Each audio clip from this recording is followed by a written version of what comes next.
Corner lillois, Alban Lafont est-il vraiment fautif? L'action la plus décisive de Ligue 1 de cette semaine, ça a été le corner de Cabella que Lafont a essayé d'envoyer avec les poings qui ont fini dans la tête de Baleba et ça a donné un penalty pour Lille, 2-1 pour les Lillois. Je ne vais pas revenir sur l'arbitrage. Pour moi, il y a vraiment faute d'Alban Lafont.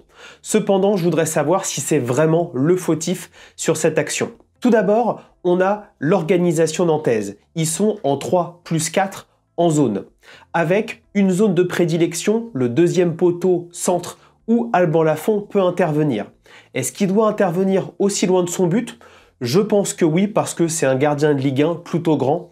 Il a la possibilité de sortir. Cependant, ce qui est intéressant, au moment où Alban Lafont prend ses appuis pour sortir, on voit que Baleba a de la place pour prendre de l'élan et au moment où le ballon arrive entre les deux, Baleba est déjà en l'air alors que Alban Lafont doit encore faire un pas pour sauter. Donc Alban Lafont est en retard.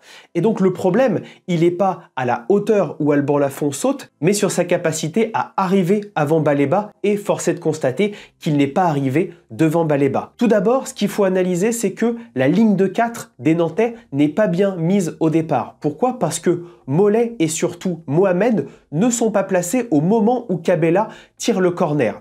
Et ce qui se passe, c'est qu'au deuxième poteau, on a une situation de 3 contre 2, 2 Nantais contre 3 Lillois. La grosse erreur, c'est que Joao Victor ne choisit pas Baleba, mais un deuxième joueur au second poteau, et donc on retrouve Baleba qui est finalement en 1 contre 1 avec Lafont sur cette sortie.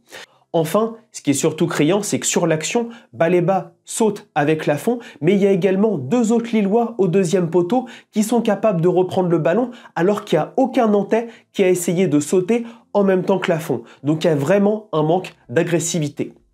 En conclusion, je pense que Alban Lafont n'est pas vraiment fautif sur l'action, c'est plus l'organisation nantaise au global qui est fautive.